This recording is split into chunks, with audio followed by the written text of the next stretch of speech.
Hey, it's Mark Leonard with your video thought for the day. Okay, I got a hat on. Do you know why? It's Wisdom Week. Yeah, so this is a week where I'm looking through the Proverbs, trying to find some Proverbs to challenge me and maybe challenge you so that we kick up our life game a few notches. I like Proverbs. I like the way you can just grab one or two and really start chewing on them. Try to make sense out of them. And so yesterday, if you missed the start of this, I talked about it with what it spoke about, how steadfast love and faithfulness are something to be worn around the neck, kind of like a necklace, if you will. Today, I'm into Proverbs chapter 4.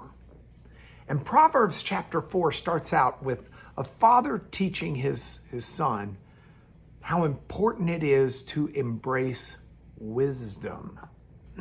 Now, if you start reading, you'll see in verse 5, the father says, get wisdom and get insight. Don't forget. Don't turn away from these words I'm saying, the words of my mouth. Don't forsake wisdom, insight, and she will keep you. Love her, and she will guard you. Then, says the beginning of wisdom is this, get wisdom. How do you start wisdom? By getting wisdom. And whatever you get insight. Prize her highly. She will exalt you. She will honor you if you embrace her. And she will place on your head a graceful garland or a beautiful crown or a really good hat. Wisdom. What is it and what does it mean to have it in a way that you love it, embrace it, and then it places on your head the hat, the beautiful crown? Wisdom is a Hebrew word, chachma. It means something more than knowledge. You can know everything in the world and not have wisdom. It means something more than just common sense, though common sense is part of it. Knowledge is part of it. But the idea is more than that. The idea behind biblical wisdom is learning to see the world, to see your life, to see opportunities, to see challenges, to see difficulty, learning to see all aspects of life the way that God sees it.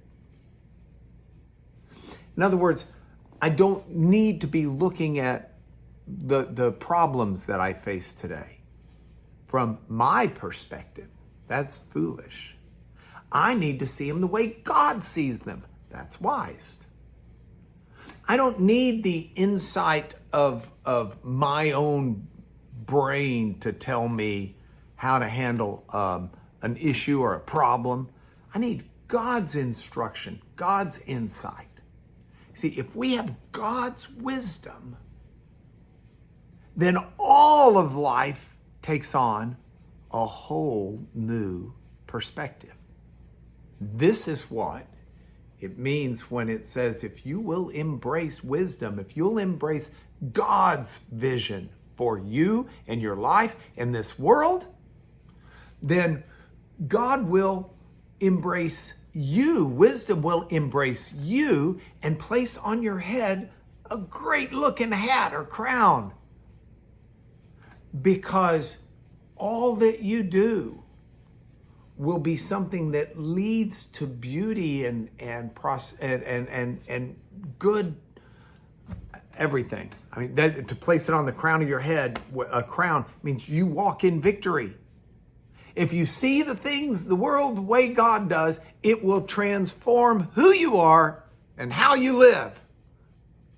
And that is your video thought for the day. See you tomorrow.